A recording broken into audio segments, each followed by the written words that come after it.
Please welcome back our two-time champion and defending champion, Bryson DeChambeau. Bryson, it's been a year. You were recently with us back in Pinehurst. Just kind of some thoughts on last year's win and the past year. Yeah. It's been an amazing year. So grateful to have won the U.S. Open, worked hard to win at Pinehurst, and have been playing some good golf after that. Still fine-tuning, working hard on my game. Played well this year in the majors, didn't get across the line in the Masters, the PGA. Won in Korea. It's just been a lot of fun, and the fan support, the people that, even out here this week, it's already crazy, and I love them. It's been a lot of fun. Just experiencing what the fans are giving me. It's so much energy. The only reason why I'm still here with this much energy is because of them. And even last week in Virginia, the crowds were really great and pumping me on. And am I tired? For sure. But am I excited? I'm more excited than I am tired. You were here in 2016. You were here last week. Just some reaction to the golf course and how it's playing. Yeah, I think everybody knows this is probably the toughest golf course in the world right now, and you have to hit fairways, you have to hit greens, and you have to two-putt. Worst case scenario, and when you got those putts inside 10 feet, you got to make them. So it's a great test of golf. I'm looking forward to it. I'm sure everybody else is, and I think the person that wins this week is going to hit a lot of fairways and make a lot of putts. We're going to open up to questions. Jerry on the left. Bryson, you said after the PGA that you might have to tweak some equipment, maybe the ball, because of the wind. You had some, quote, tricks up your sleeve for Oakmont. Yeah.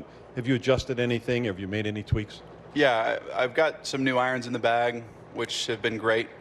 I've optimized it a little bit more, so hopefully that helps with those overdraws in my irons. You never know, but they seem to have helped last week, and hopefully it aids for me this week. The golf ball is a longer discussion. That's going to be a bit of time. I'm still working on it. We think later this year I'll have a golf ball that'll be very interesting to test. If it helps, who knows? It's a test. But I'm excited to keep researching and trying and experimenting and optimizing. My goal right now is just to optimize myself to another level, and if I can't, so be it. If I can in some areas, great. We stay on the left with Ann. Hey, Bryson, do you ever have any issues getting motivated? And if so, how do you deal with that?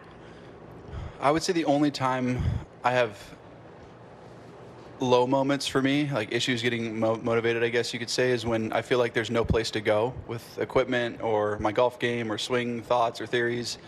But I somehow always seem to find a little bit of hope, give myself a little hope. And another part of it is doing it for the fans, patrons, and the people that are viewing, my stuff on YouTube.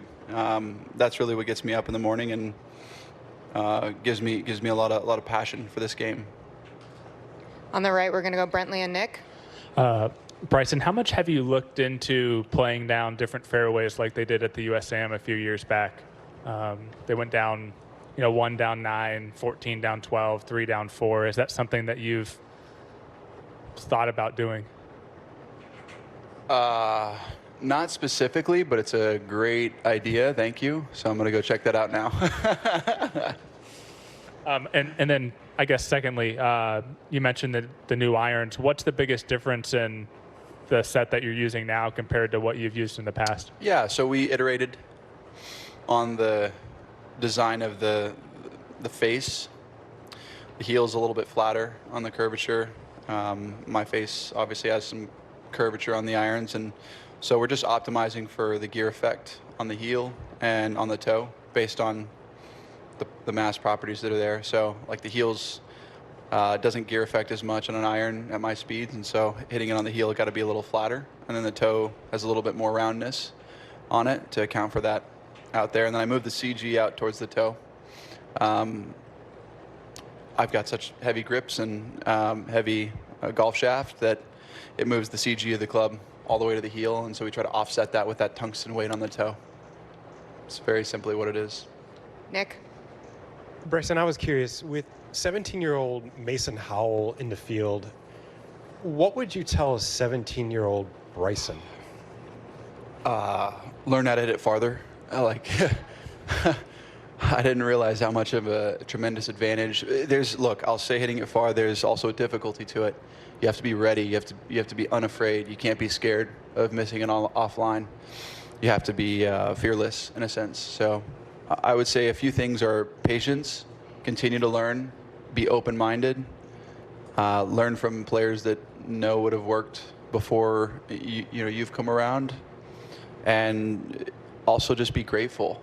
Like, I think that's one thing. Yeah, I was so focused when I was 17 on being the best player I could be. I lost sight of how cool it was to be traveling the country at that time and playing golf. And, I lost a little bit of that. So I would say be grateful as well, especially being in the U.S. Open at that young of an age. That was like 4 years before, 4 or 5 years before I even played in the U.S. Open. In terms of like losing that, was there a certain age where you got that perspective back? Yeah, I mean, just recently, like the past few years, losing my father was difficult. Some other stuff happened as well. And for me personally, it was an awakening moment for me to realize what I'm doing, why I'm doing it, why I'm playing this great game, and what I can do to inspire future generations. Because, look, I view my legacy as not just winning golf tournaments. I view it as how much good can I do for the game outside of playing professionally. So that's a metric that I hold myself up to. And the start is YouTube, but there's so much more that's coming down the line. And that's also what gets me up every day as well. So Here on the front left. Hi, Bryson. You said at the Masters, you said, you guys can say what you want. I'm just a little different. Now that you've been in the public eye for so long, do you kind of get more comfortable with being different and that people will say what they say and not worry about it as much? yeah, I think once I became more authentic to myself, just realizing who I am, especially doing YouTube content and being okay with who I am, I felt like I just became more comfortable and kind of let my guard down a bit, in a sense. What's funny is, as much as my guard has been let down, I feel like I'm more strategic in how I deliver things and how I give perspective on things. Before, it was pretty upfront and would just say things the way I wanted to, whenever I wanted to. And now it's more strategic in the way I do it and deliver it, because I think there's a lot of good that can come from that. And there's some cool style points that come from it, all in good ways. But just being different, being more authentic, and having a higher passion of caring for the game of golf has really led me to believe what I believe now. On the right, Adam. Bryson, what kept you from using the clubs you're going to use this week at the Masters or the PGA Championship? A few design changes. The curvature on the face was a little different. The weight on the toe didn't feel right for some reason. And there were some internal things that we worked on in the club that made the face more resilient when you hit it all across the face. So that's ultimately why it wasn't ready, and we had to print another version. This is version 3. Did you think they performed better than what you had been using last week? Yeah. I mean, the weeks before that, I put them in play last week, and they felt great. Is it going to be the ultimate answer to me winning? I mean, probably not. Like, you still got to putt well, drive it well, and everything. Well, I think will it help me on certain shots and certain conditions? I think it might. And if it doesn't, I'll go back to the drawing board and try to figure out why that occurred and continue to optimize. When you won in 2020, you thanked a ton of sponsors during your afterwards. I had a lot. How have those sponsors changed, and do you feel like LIV has affected you in any way in terms of getting sponsors? It's not been LIV's undoing. I would say that, there was a lot of sponsors, and in all honesty, like, LIV has been very freeing for me, in a good way, in a really good way, where the people that want to be with us. We've got Qualcomm now, Reebok, still with Rolex. Rolex has been a great, I've had a great relationship with them for a long time, since I turned professional in 2016. So there's a few other partners, Google, I'm working with now, and if anything, it's helped almost reestablish, like, who wants to be a part of this. And I think that's really cool. In my perspective, is like, who wants to be a part of the Crushers? Who wants to be a part of my YouTube content? It's almost freeing in a way, and it kind of was a reset to see who wanted to be around and who wanted to continue to support and who I wanted to support as well, continue to support.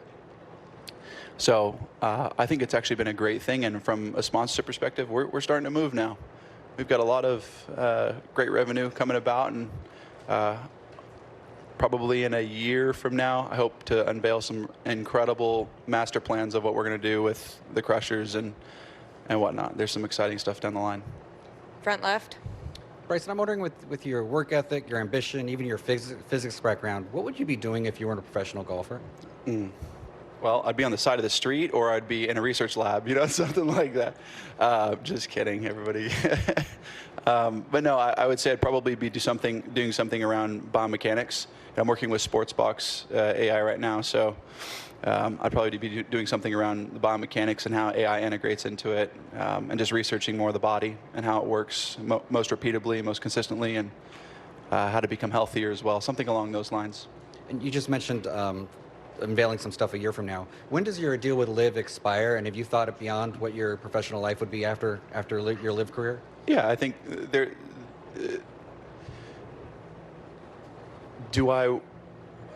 how do I phrase this? I would say that, yeah, next year is when it ends. We're looking to negotiate end of this year, and I'm very excited. They see the value in me. I see the value in what they can provide. And I believe we'll come to some sort of resolution on that, and super excited for the future. I think that, Liv's not going anywhere. HE has been steadfast in his belief on team golf, and whether everybody believes in it or not, I think it's a viable option. I think it's a viable commercial option.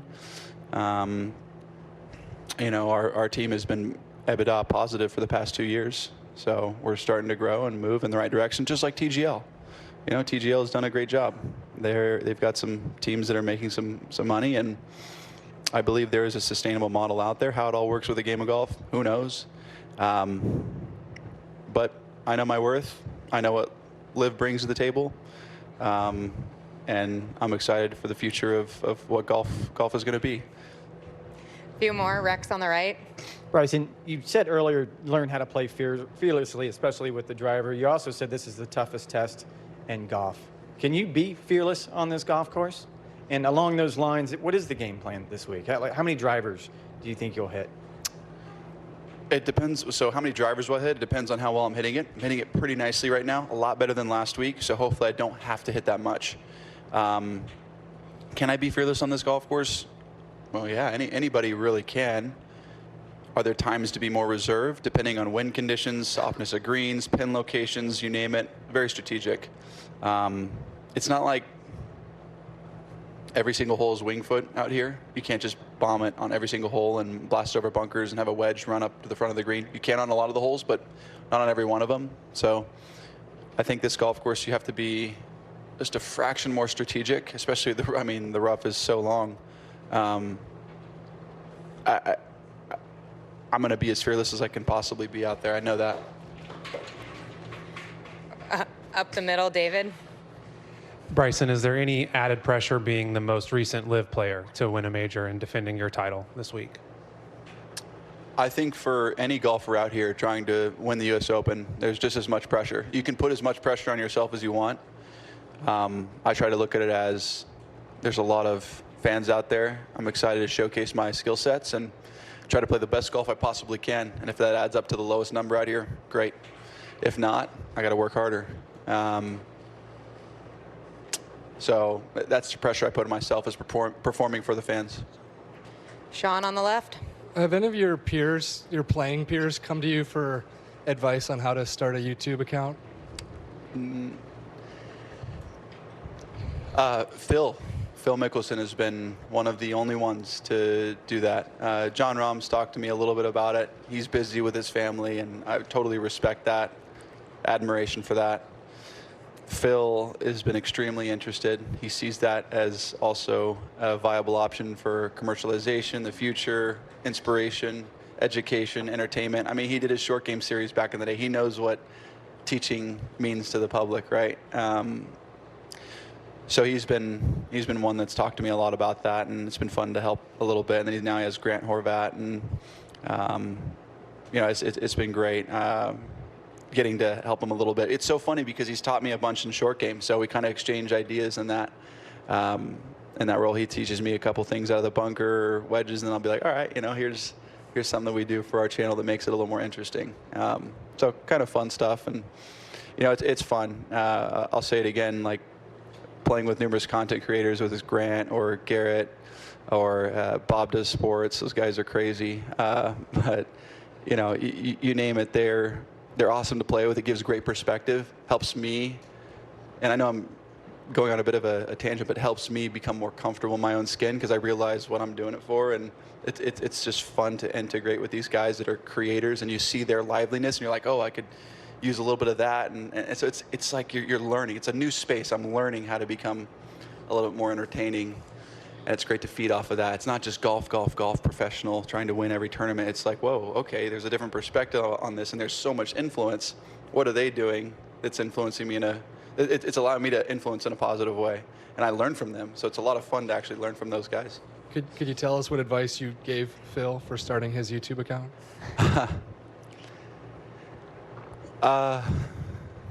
Well, first off, I said, you can be yourself. You have that creative control to be yourself, and I think that's what's so beautiful about it. And you hire the right team around you that understands you, and it frees you up to be yourself, one. And I said, two, you can do the content that you want to do. Anything you want to do, you can do it. And then three, listen to the people in the comment section. Go through, read them all, see what they want from you. And those are the things that we look at the most. That's why we've grown our channel.